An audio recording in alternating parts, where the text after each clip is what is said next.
अल्हम्दुलिल्लाह अल्हम्दुलिल्लाह नहमदुहु व नस्तईनुहु व नस्तगफिरुहु व नुमिनु बिही व नतवक्कलु अलैहि व नऊज़ु बिल्लाहि मिन शुरूरि अनफुसिना व मिन सय्यिआति अअमालिना मन यहदिहिल्लाहु फला मुज़िल्ल लहु व मन युज़लिल फला हादिय लहु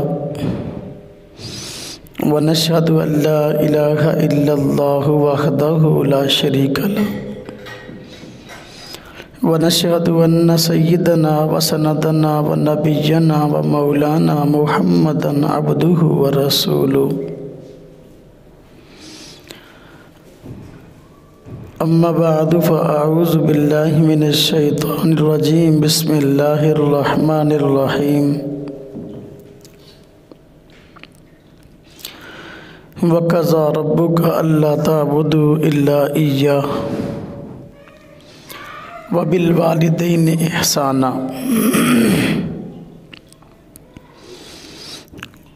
क़ाला नबिय्यु सल्लल्लाहु अलैहि वसल्लम इन्ना सिद्क़ा युंजी वल कज़िबा युहलिक। आमनतु बिल्लाहि सदक़ल्लाहुल अज़ीम। अल्लाहुम्मा सल्लि अला मुहम्मदिन व अला आलि मुहम्मद कमा सल्लैता अला इब्राहीम व अला आलि इब्राहीम इन्नका हमीदुम मजीद। अल्लाहुम्मा बारिक अला मुहम्मदिन व अला आलि मुहम्मद कमा बारकता अला इब्राहीम व अला आलि इब्राहीम इन्नका हमीदुम मजीद।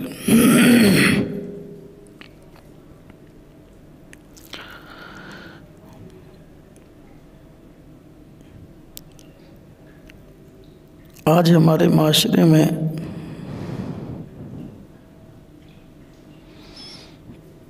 जो बड़े बड़े मसाइल हैं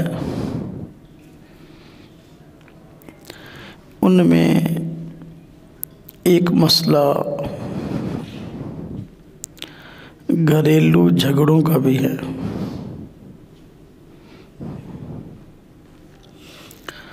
जिस घर में देखें आपस में इंतशार और तरह तरह की गलतफहमियाँ और बिगाड़ नज़र आता है।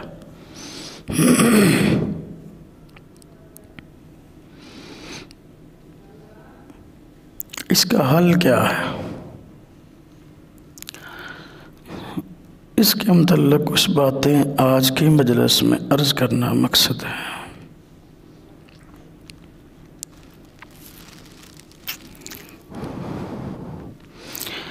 घरेलू झगड़ों के असबाब अगर हम गौर करें तो यही हैं कि एक दूसरे की चुगली, ग़ीबत, बहतान और अपने आप को बड़ा समझना, दूसरे की राय का एहतराम न करना और बात बात पे झूठ बोलना और खामखा दूसरों के मुतल्लिक़ बदगुमान रहना,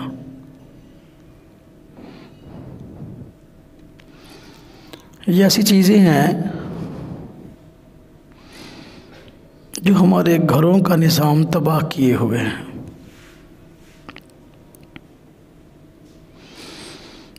और हाल यही है कि हम इन चीज़ों से किनारा कशी इख्तियार कर लें। झूठ की जगह सच को फ़रोग़ दें। हुज़ूर नबी पाक सल्लल्लाहु अलैहि वसल्लम का फरमान है, इन्ना सिद्क़ा युंजी वल कज़िब युहलिक, कि सच निजात देता है और झूठ तबाह करता है। जब बंदा अपने घर वालों से, अपने अहले खाना से बात बात पर झूठ बोलता है तो ये घरेलू ज़िंदगी की तबाही का सबब बन जाता है। एक झूठ को छुपाने के लिए फिर कई और झूठ बोलने पड़ते हैं। एक मर्तबा सच बोलकर बंदा हो सकता है कि अगले की नज़र में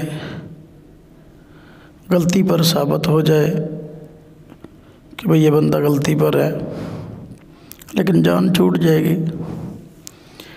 लेकिन अगर अपनी गलती को छुपाने के लिए झूठ बोलेगा तो फिर आगे उसको मज़ीद इस मामले में कई झूठ बोलने पड़ेंगे। नतीजा तबाही है, हलाकत है। एक दूसरे की चुगली, अब ये कैसा मर्ज़ है, इससे बचना बहुत मुश्किल भी है और बहुत कम हज़रात इससे बचते हैं।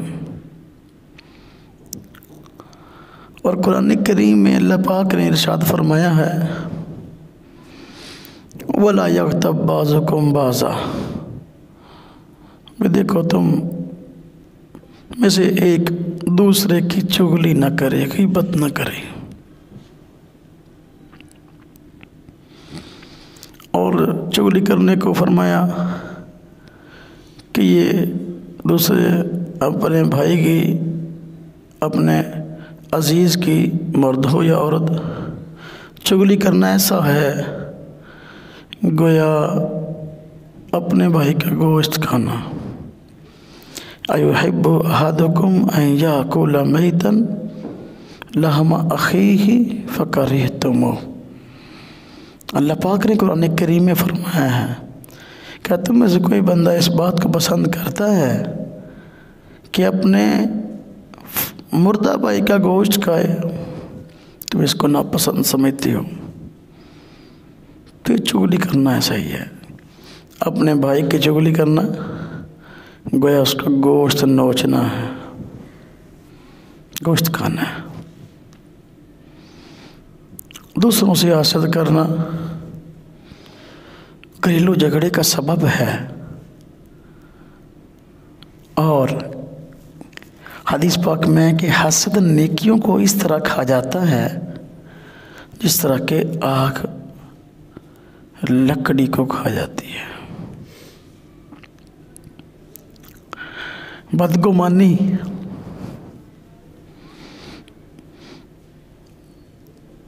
जी एक बहुत बड़ा मर्ज़ है। मुसलमानों के मुताल्लिक़ अच्छे गुमान का हुक्म दिया गया, ज़न्नुल मुमिनीना खैरा, कि मुसलमानों के मुताल्लिक़ अच्छा गुमान रखो।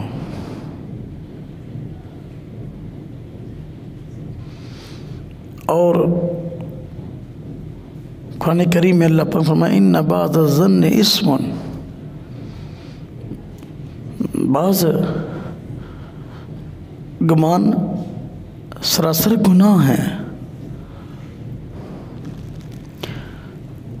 तो आमतौर पर अपने मुताल्लिकीन के मुताल्लिक़ हुस्न ज़न होना चाहिए।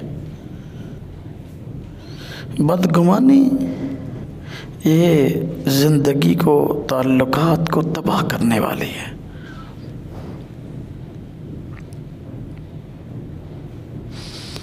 तो घरेलू ज़िंदगी के अमूमन यही जो है ना, वो बिगाड़ के असबाब है। तो अगर बंदा इन चीज़ों को छोड़ दे, घरेलू ज़िंदगी जन्नत बन सकती है। जिस तरह शरीयत ने इबादत का हुक्म दिया है कि नमाज़ पढ़ो, रोज़ा रखो, हज करो, ज़कात दो, अपने इन मामलात को दुरुस्त करने का भी अपने इन अखलाक को दुरुस्त करने का भी हुक्म दिया है।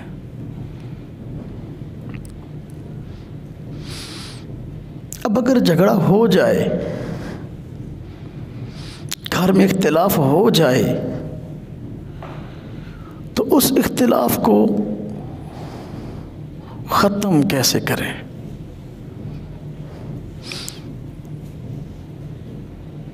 इसके लिए ज़रा बुनियादी चीज़ों को देखना ज़रूरी है। सवाल है कि इख्तिलाफ और झगड़ा घर में है किसके साथ? अगर तो झगड़ा है बाप बेटे का, माँ बेटी का, तो उसको निपटाने का तरीका शरीयत ने बतलाया है कि वालिदैन अमूमन अपनी औलाद के खैरख़्वाह होते हैं। अपनी औलाद के हक़ में उनके जज्बात अच्छे होते हैं। ये तो अमूमन मुमकिन है कि औलाद अपने वालिदैन के मुतल्लिक़ गलत जज्बात कायम कर ले, लेकिन अमूमन वालिदैन अपनी औलाद के मुतल्लिक़ गलत जज्बात नहीं रखते। दुनिया में अगर कोई सबसे ज़्यादा खैरख़्वाह रिश्ता है रिश्तेदारों में, तो वह वालिदैन का है। और रिश्तेदारों में सबसे ज़्यादा एहसानात भी वालिदैन के होते हैं अपनी औलाद पर।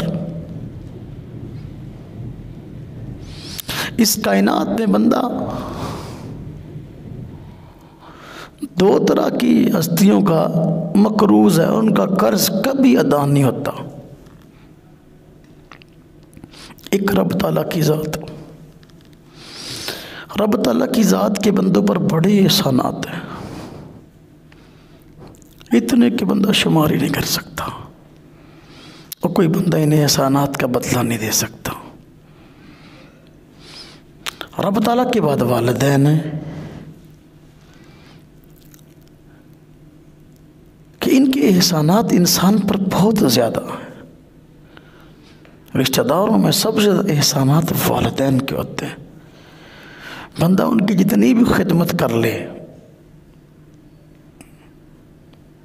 जितना भी भलाई से पेश आ जाए, उनके एहसानात का बदला नहीं हो सकता। चूँकि इन हस्तियों के एहसानात ज़्यादा, इसलिए अल्लाह पाक ने कुरान करीम में भी इनको इकट्ठा जिक्र किया है, इनके हुकूक की इकट्ठी बात की है। वक़दा रब्बुका अल्ला ताबुदू इल्ला इय्याह, फरमाया वक़दा रब्बुका अल्ला ताबुदू इल्ला इय्याह, अल्लाह पाक ने इस बात का फ़ैसला फरमा लिया। तुम्हारे रब ने इस बात का फ़ैसला कर लिया कि तुम उसके सिवा किसी की इबादत ना करो, शिरक ना करो। व बिल वालिदैन ihसाना, इसके बाद वालिदैन के साथ उसने सलूक की बात की है।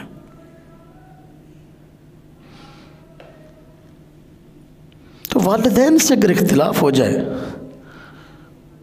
तो उसको कैसे ख़त्म करना है? देखेंगे कि बात शरअन किसकी दुरुस्त है। अगर तो शरअन बात वालिदैन की दुरुस्त है तो इसकी इताअत दुगनी वाजिब है। एक तो इस वजह से कि वो वालिदैन है, और अल्लाह तबारक व तआला ने कुरान करीम में फरमाया रिज़ल रब्बि रिज़ल वालिदैन,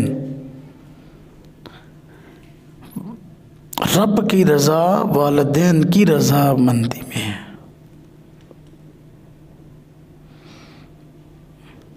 और दूसरा इस वजह से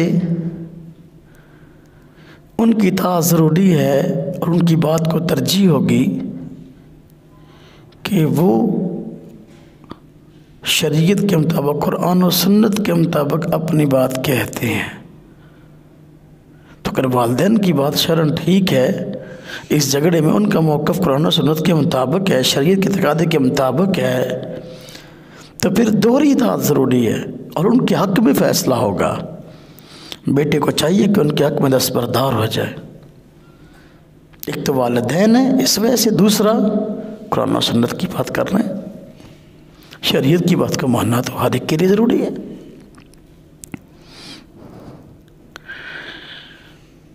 और अगर ऐसा है कि इख्तिलाफ वालिदैन से है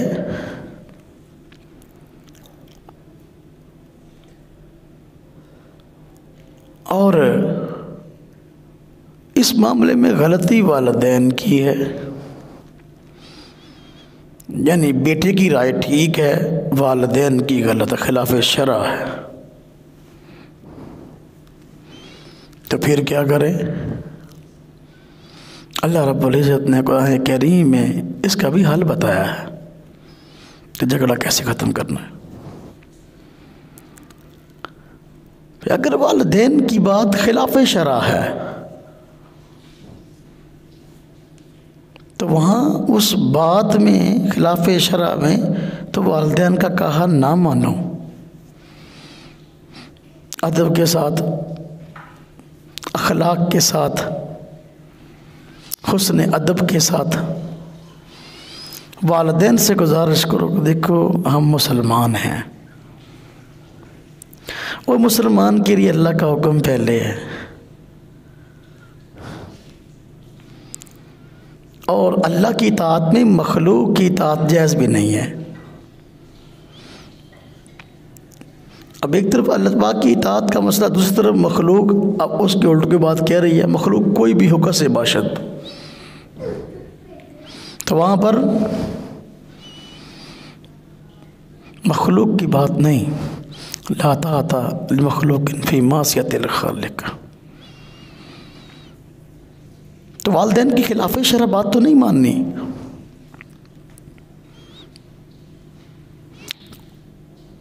कोई वो खिलाफ शरअ काम करने कहते हैं, कोई शिरक किया काम करने को कहते हैं।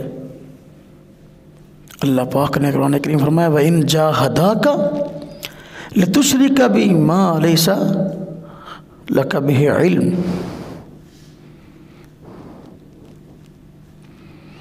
अगर वो तुझे मजबूर करें इस बात पर कि तू अल्लाह के साथ किसी चीज़ को शरीक ठहराए, शिरक करे, फला तुतिअहुमा, उनकी इताअत ना कर। लेकिन बात खिलाफ शरअ वालिदैन की नहीं माननी, लेकिन वो हैं वालिदैन, उनको झिड़कना नहीं, डांटना नहीं, इस बात, इस रवैये पर अदब के साथ, अखलाक के साथ, प्यार के साथ ये बात समझाने की ये बात गलत है, इसलिए ये अल्लाह पाक की नाफरमानी है।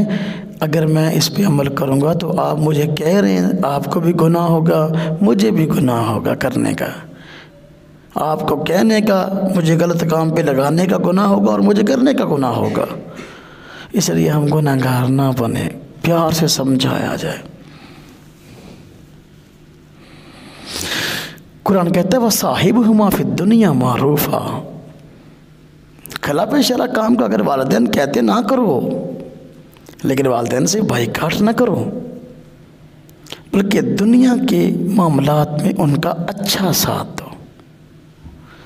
दुनियादारी में जो भी एक बंदे को, एक औलाद को वालिदैन के साथ मामला निपटाने पड़े तो वो अच्छे अखलाक के साथ अच्छी तरह निपटाए, उनका ख़र्चा बंद ना करे। अगर वो ख़र्चा देता है तो वालिदैन को, उनको घर से ना निकाल दे, उनको मारे पीटे ना। कुरान ने तो उफ़ कहने से मना किया, वला तकुल लहुमा उफ़ वला तनहरुहुमा, उफ़ भी ना कहो, झिड़को भी ना। हाँ, दुनियादारी में उनका अच्छा साथ हो। तो अगर वालिदैन में और बेटे में इख्तलाफ हो जाए तो इख्तलाफ को कैसे निपटाना है? देखें कि बात किसकी ज़्यादा सही है। जिसकी बात शरीयत के मुताबिक है उसकी बात मान ली जाए।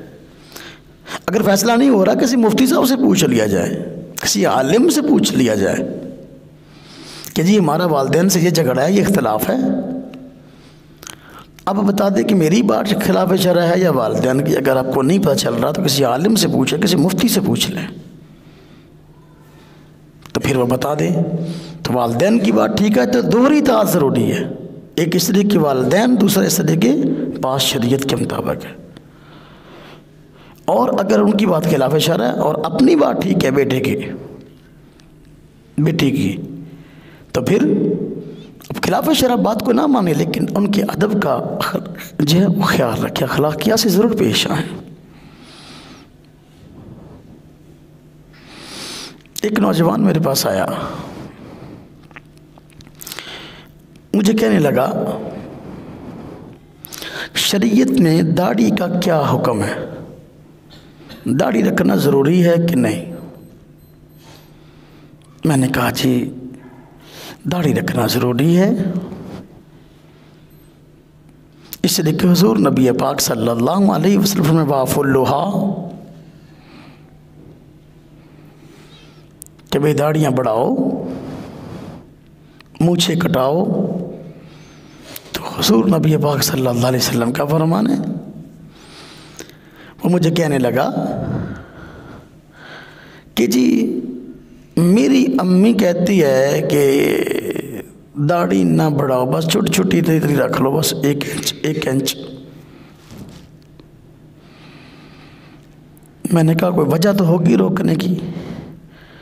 कहने लगी वो कहती है कि अब्बू मेरे फौत हो गए हैं, तो अम्मी कहती है अगर तू दाढ़ी रखेगा तो भी बूढ़ा महसूस होगा।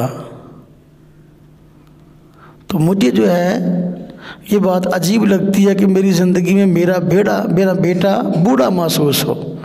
मैं चाहती हूँ तू मुझे जवान लगे, इसलिए जवान बन के रह, जरा दाढ़ी कटा के रख। अब मैं क्या करूँ? मैंने उस नौजवान से अर्ज़ किया, मैंने कहा कि शरीयत का हुक्म सब के लिए एक होता है। अगर अम्मा जी ने कह दिया कि दाढ़ी कटाओ, अब देखो भी शरई मसला क्या है। अम्मा जी की बात ठीक है या आप नहीं कटाना चाहते, आपकी बात ठीक है। आप मेरे पास आए हैं तो मैं बता रहा हूँ कि भाई शरीयत का हुक्म है कि दाढ़ी रखो, दाढ़ी कटाना हराम है। कम से कम 1 मुश्त दाढ़ी रखना ये ज़रूरी है। अब वालिदा की बात है खिलाफ शरीयत। वो मुझे कहने लगे कि मेरी वालिदा कहती है मैं फिर आपसे नाराज़ हो जाऊंगी अगर आप दाढ़ी नहीं कटाओगे तो। मैंने कहा एक तरफ अल्लाह पाक की नाराज़गी है और एक तरफ वालिदा की नाराज़गी है। अल्लाह के रसूल सल्लल्लाहु अलैहि वसल्लम की नाराज़गी है। हुज़ूर नबी पाक सल्लम ने, वो ईरान के 2 बंदे आपके पास आए ना, तो उन्होंने अपनी दाढ़ियाँ मुंडाई हुई थी, तो आप सल्लल्लाहु अलैहि वसल्लम उन पर सख्त नाराज़ हुए, उनकी तरफ देखना पसंद ना किया और गुफ्तगू करना पसंद नहीं कर। मैं दफ़ा हो जाए यहाँ से, मैं तुम्हारी की बात नहीं सुनना चाहता। मैंने कहा अब देखो हुज़ूर सल्लल्लाहु अलैहि वसल्लम की राय मुबारक तो ये है।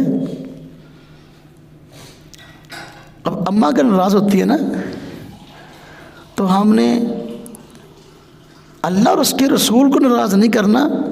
वक्ती तौर पे अम्मा नाराज़ होती है तो उसको राज़ी करने का कोई ना कोई ज़रिया तलाश करना। नाराज़ अम्मा को भी नहीं रहने देना, लेकिन ये बात खिलाफ शरीयत है, हमने अम्मा की नहीं माननी। मुझे कहने का कैसे? मैंने कहा आप दाढ़ी रखें, अम्मा वक्ती पर नाराज़ होगी, लेकिन माओं के दिल नरम बहुत होते हैं अपनी औलाद के हक़ में, लिहाजा उसकी नाराज़गी आपसे वक्ती होगी। जब वो देख रही है इसने तो माशाल्लाह दाढ़ी रख ली है, तो उसकी नाराज़गी बाद में ख़त्म हो जाएगी। आप दाढ़ी रख लें और अपनी अम्मी की भी खुशनुदगी तलाश करें। आप अपनी अम्मी को घर आया करें तो बड़े अखलाक से प्यार से मिले, अपनी अम्मी का हाथ चूम लें, अपनी अम्मी को जब भी डाल लें, अपनी अम्मी को जो है वो हंसने वाली बातें करें। कितनी देर नाराज़ रह लेगी, वो नहीं नाराज़ रह सकती तुझसे, उसकी नाराज़गी वक्ती होगी।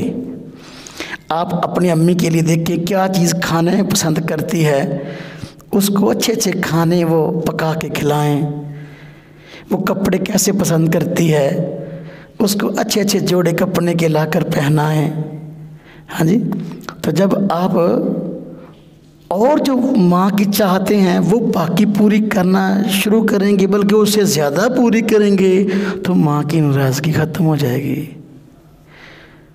और अम्मी को एहसास दिलाएं कि अम्मी जी ये हुज़ूर नबी पाक सल्लल्लाहु अलैहि वसल्लम से मोहब्बत आप भी करती हैं, मैं भी करता हूँ, हम सबको अक़ीदत है। और हुज़ूर नबी पाक सल्लल्लाहु अलैहि वसल्लम की नाराज़गी का ज़रिया है दाढ़ी कटाना।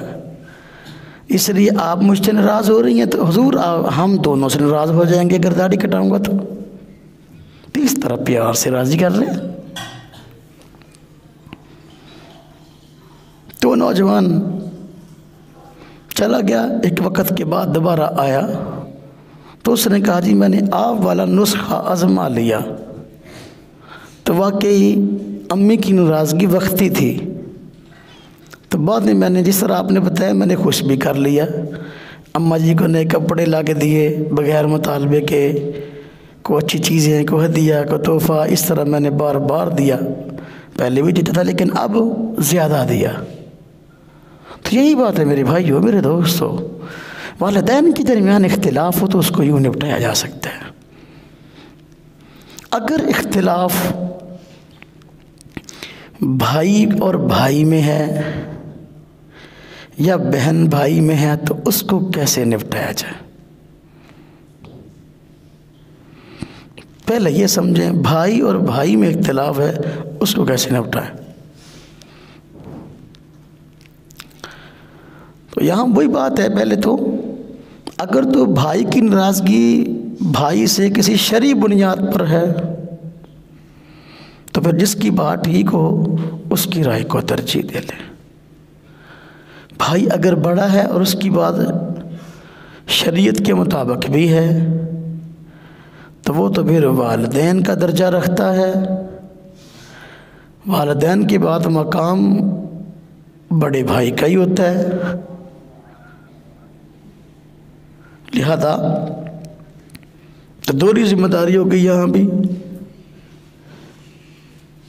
कि भाई भाई की था इस वजह से बात मानने की, बड़ा भाई है, वालिद के क्या मकाम है।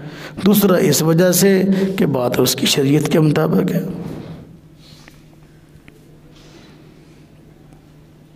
और अगर ऐसा हो कि कोई शरई झगड़ा नहीं, कोई दुनियादारी का मामला है, तो दुनियादारी में बंदा अपना नुकसान बर्दाश्त कर ले, अपने भाई का फ़ायदा कर दे। बस औकात ऐसा होता है कि भाई समझ रहा होता है मेरा इसमें नुकसान है, अगर ये मैं इसकी बात मानता हूँ तो जो समझदार बंदा है वो वक्ती तौर पर वो ये नुकसान वक्ती होगा, वो नुकसान खुद बर्दाश्त कर ले, अपने भाई का फ़ायदा कर दे। अल्लाह पाक इसकी बरकत से इसके नुकसान की भी तलाफ़ी कर देंगे। और अगर किसी कोई भी हाल नज़र नहीं आता दोनों को कि हम अपना मामला कैसे निपटाएं,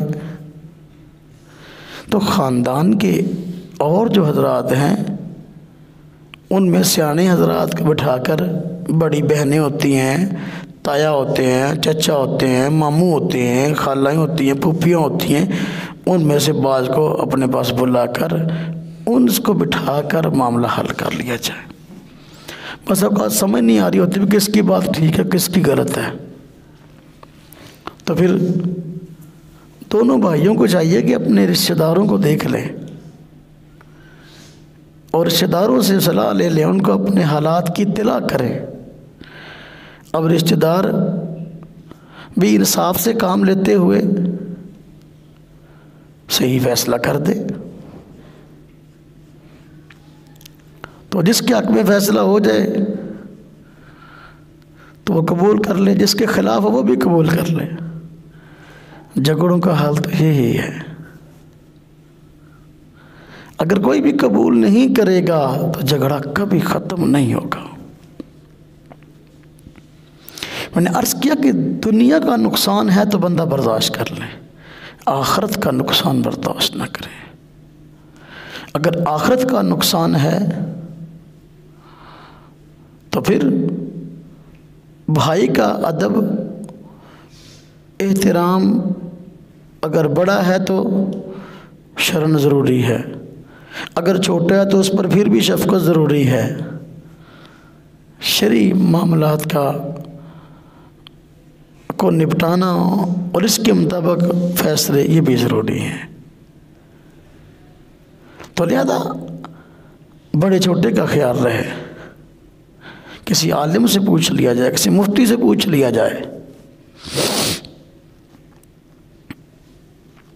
तो हल निकल सकता है। रिश्तेदारों से फैसला करवा लिया जाए, जो किसी भी मानने को तैयार नहीं, किसी की भी, तो समझो वो गलत है और झूठा है, वो किसी की मानने को तैयार नहीं है।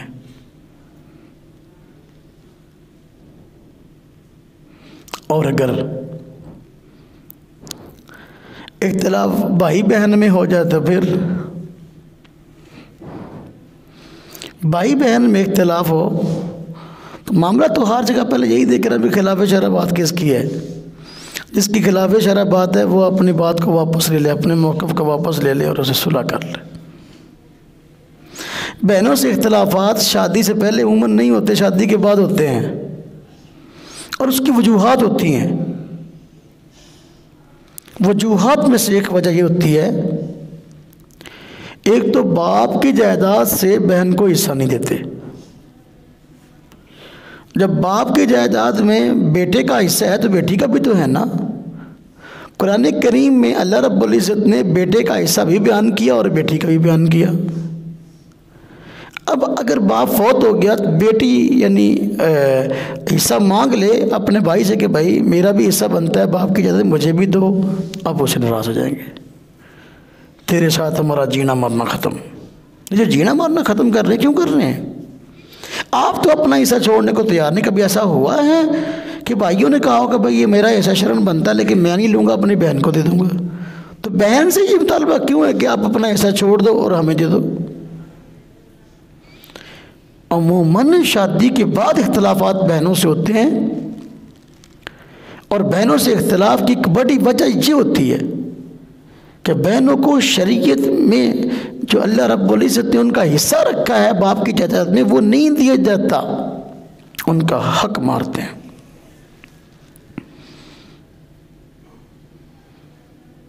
और ऐसे उनसे ज़बरदस्ती कहलवाने की कोशिश करेंगे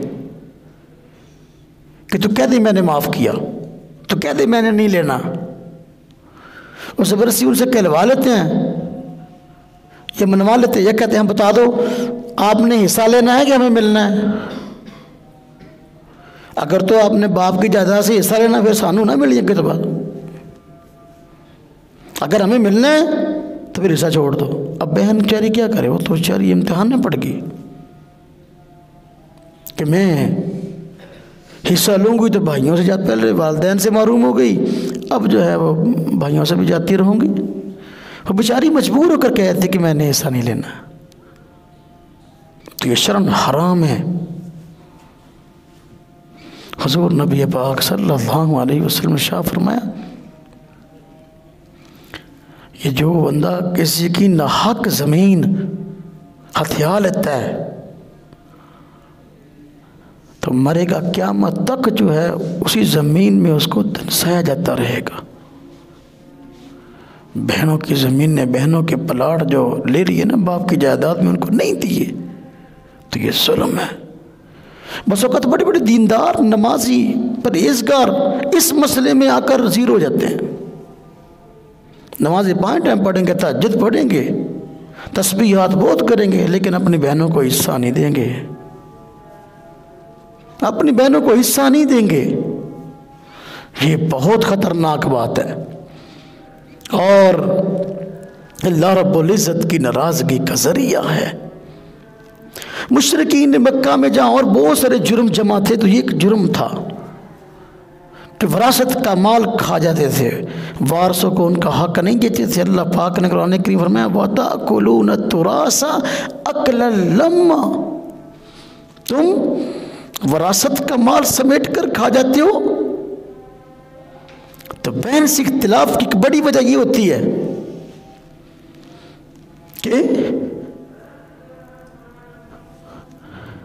उसका जो शरई हिस्सा बनता है बाप की जगह से भाई नहीं देता। और इख्तिलाफ की एक वजह यह भी होती है कि भाई के घर में जो घर वाली है वो चाहती नहीं है कि इसकी बहनें इस घर में आए, खुद अपने भाइयों के पास भाग भाग के जाती है, आए रोज जाती है और अपना शरीय हक समझती है कि मैंने अपने भाइयों से मिलने के लिए जाना, मैंने अपने मेके जाना। लेकिन जब खामद की बहनें घर आती हैं तो जो है ना वो कह ले कि माथे पर जो हर वक्त बल पड़े रहते हैं। अब इसमें भाई भी जालिम बन जाता है, भाई भी रवैया ऐसा इख्तियार करता है कि बहन किसी तरीके से घर में आना छोड़ दे। वही घर जिसके अंदर बहन और भाई इकट्ठे जवान होते हैं, इकट्ठे खेल कूद होते हैं, इकट्ठे उस घर में होते हैं, बहन की शादी हो जाती है तो उसी घर में आने पर बहन पर पाबंदी लग जाती है, तू थे ना बड़े कर। तो मेरे भाइयों, मेरे दोस्तों, मेरे आजीज़ों, इस्लाम ने तो हमें इस बात का हुक्म नहीं दिया कि हम बहनों के साथ इस तरह बाइकाट करें कि अगर वो जायदाद से हिस्सा मांगे तो बाइकाट, और अपनी बीवी की खुशनुदगी के लिए बहन से बाइकाट। बीवी के हुकूक अपनी जगह इस्लाम ने बताए हैं। बहन भी जब आए तो खाम खाई हर वक्त अपने जो है ना वो भाई की बीवी भाभी कह देते हैं तो उसमें खाम का नक्स ना निकाले। पास बहनें भी आती हैं ना तो फिर बस जितने दिन रहना उतने दिन जो है ना वो भाभीयों की खैर नहीं है। तो आटा कैसे गूंथती है, तो बर्तन कैसे धोती है, तो झाड़ू कैसे फेरती है, तो उठती इतने बजे, तो जो जागती इतने बजे, तो राफना इस तरह। जब इस तरह नक्स निकालने फिर उन्होंने भी पाबंदियाँ लगाने यहाँ ना आई है। हर एक के मकाम और मर्तबे का ख्याल किया जाए। तो बहन और भाई में जो झगड़े के असबाब हैं वो ये हैं, भाई बीवी को बीवी समझे और बहन को बहन समझे, उसको उसका हक दे और इसको इसका हक दे। हमारे यहाँ बहन भाइयों में इख्तिलाफ की एक और वजह भी है। वो क्या है, जब बच्चे जवान होते हैं तो अमूमन आपस में शादियां रिश्तेदारियां कर लेते हैं। बहन और भाई अपने बच्चे आपस में ब्याह देते हैं, आपस में निकाह कर लेते हैं। तो ये शरअन हराम नहीं, बिल्कुल जायज़ है। आप पहले देखें कि जिन बच्चों की और बच्चों की आपस में शादी कर रहे हैं, क्या इनकी तबीयत और मिजाज आपस में मिलते हैं?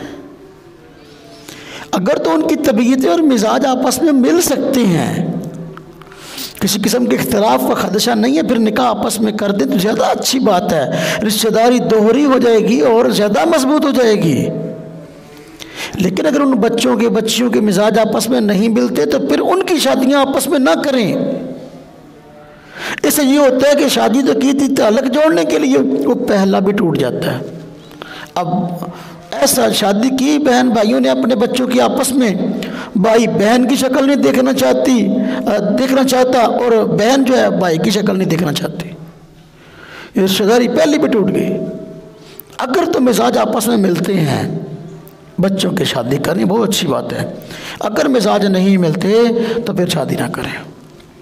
और इस बात का ख्याल रखें कि बस औकात बड़े कह जाते हैं, हाँ जी दादा जाता हुआ कह गया, हाँ जी दो पुत्तां नूं तुसीं आपस में रिश्तेदारी कर लियो।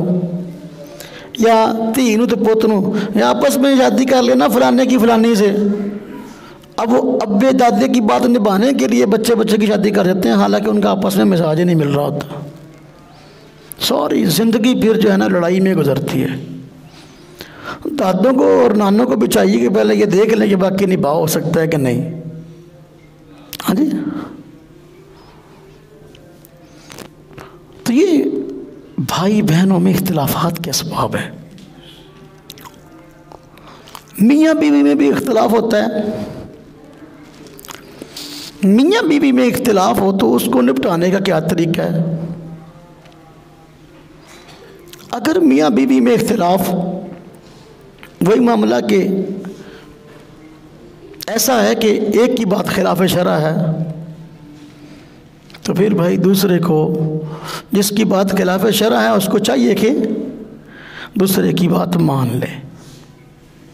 शरीयत की हुदूद की रियायत रखना निकाह के बाद बहुत ज़रूरी है। निकाह एक ऐसा रिश्ता है जो अल्लाह तबारक व तआला ने ज़ुबान के ज़रिए कायम किया है और ज़ुबान से ही टूट जाता है। ज़ुबान से कायम होता कहता कि मुझे कबूल है फलां की बच्ची, और ज़ुबान से टूट जाता कहते मैंने तलाक दी। तो ये दोनों को एक दूसरे के मिजाज की रियायत रखना बहुत ज़रूरी है। खामद अपनी बीवी पर ज़्यादा से ज़्यादा पाबंदियाँ लगा रहा है और अपने लिए आज़ादी तलाश कर रहा है। घर में उसको जो खाने के लिए देता है दाल सब्ज़ी, उसका रोज़ाना रात को हिसाब लेके सोता कितने पैसे बचे हैं मुझे बताओ, जो मुझे वापस करो। खुद दोस्तों के साथ होटलों में दावतें उड़ाता है। हाँ जी, अपने लिए आज़ादी और बीवी के लिए पाबंदियाँ, ये बात तबाही का सबब बनेगी। और बीवी को कुछ ना कुछ टाइम दे। आज जो मियाँ बीवी के इख्तिलाफात हैं ना, उसकी वजह ये है कि मियाँ बीवी एक दूसरे को टाइम नहीं दे रहे।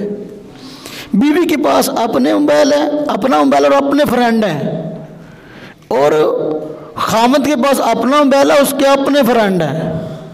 तो अजीब हया की बात है ये कि बंदा कहे जी हाँ जी मेरी बीवी की भी फेसबुक आईडी है, उसके भी फ्रेंड हैं।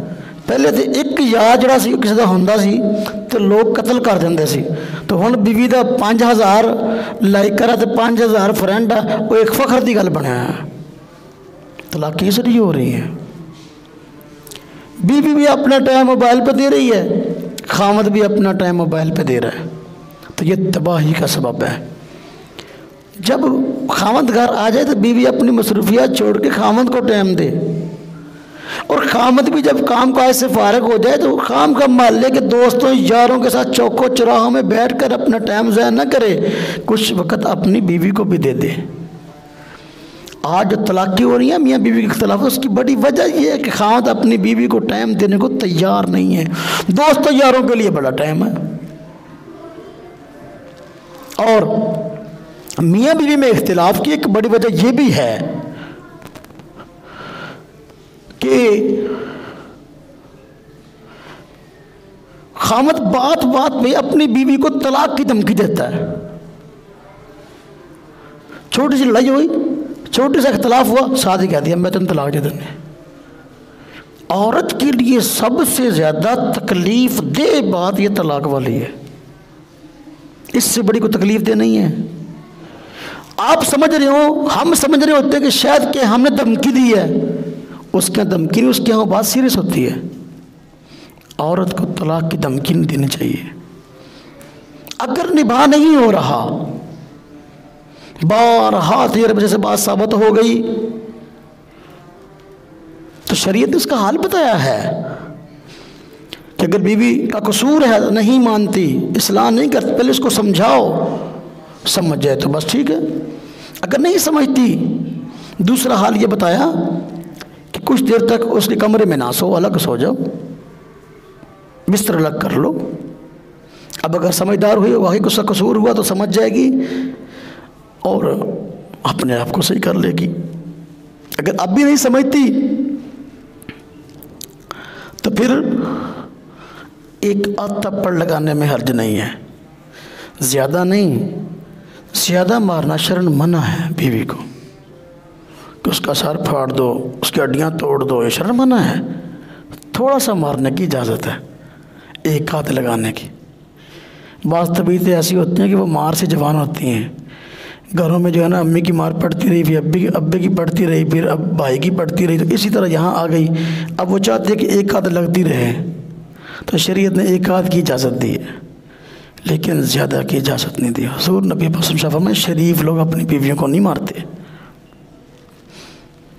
लेकिन अगर इससे भी बात नहीं बनती तो फिर ख़ानदान के दो अफराद बुला, दोनों ख़ानदानों में कुछ अफराद सियाने बुला लो, मियाँ भी अपनी बात सुनाए, बीवी भी अपनी बात सुनाए, और वो जो ख़ानदान वाले आए हैं ना जी, वो भी इंसाफ से दोनों की बात सुन के जो गलत है उसको गलत कहें, जो सही है उसको सही कहें। इस तरह इस्लाह का तरीका है। अगर फिर भी इख्तिलाफ ख़त्म नहीं होता तो फिर शरीयत ने कहा है कि अपनी बीवी को तलाक दे दो। तलाक की धमकी नहीं, फिर तलाक दो। तलाक दो, एक दो, दूसरी तीसरी तलाक ना दो। शरीयत ने आसानी दिया कि अगर बाद में अगर सुलह करना चाहें तो कर सकते हैं। एक मर्द को 3 तलाक़ों का इख्तियार है। अब अगर वो अपने इस इख्तियार को जज्बात में आकर इस्तेमाल करते हुए दूसरी तीसरी तलाक इकट्ठी देता है तो उसके बाद आप सुलह का सोचता क्यों है? जो तुझको शरीयत ने इख्तियार दिया, तूने खुद उस इख्तियार को इस्तेमाल कर लिया। जल्दबाजी से काम न लो। हम मौलवी से मशवरा उस वक़्त करते हैं जब बीवी को 3 तलाक़ें दे देते हैं। मुफ्ती से मशवरा उस वक्त करते हैं जब 3 तलाक़ें हुण मैं अपनी बुढ़ी घर की में ले आवा। तलाक घर में लाने के लिए थोड़ी होती है। मौलवी से मशवरा, आलिम से, मुफ्ती से मशवरा पहले करें कि मेरे घर के हालात ख़राब हैं, बात तलाक तक पहुँच गई, अगर मैं तलाक दूँ तो कैसे दूँ? अगर पहले मशवरा कर लोगे आपका घर बच जाएगा। तलाक किस लिए होती है? हाँ जी, मामला तो ख़त्म करने के लिए। हमारे यहाँ तलाक देने के बाद सुलह की कोशिश शुरू हो जाती है। तो बाहर क्या, एक तलाक, दूसरी तीसरी तलाक ना दी जाए तो झगड़े का सबब है। वक़्त ख़त्म हो गया। थोड़ी सी बात अर्ज़ करूँ, इसके बाद बीवी को जो सबसे नागवार बात गुजरती है, और वो ये कि उसको दूसरी शादी की धमकी ना दो।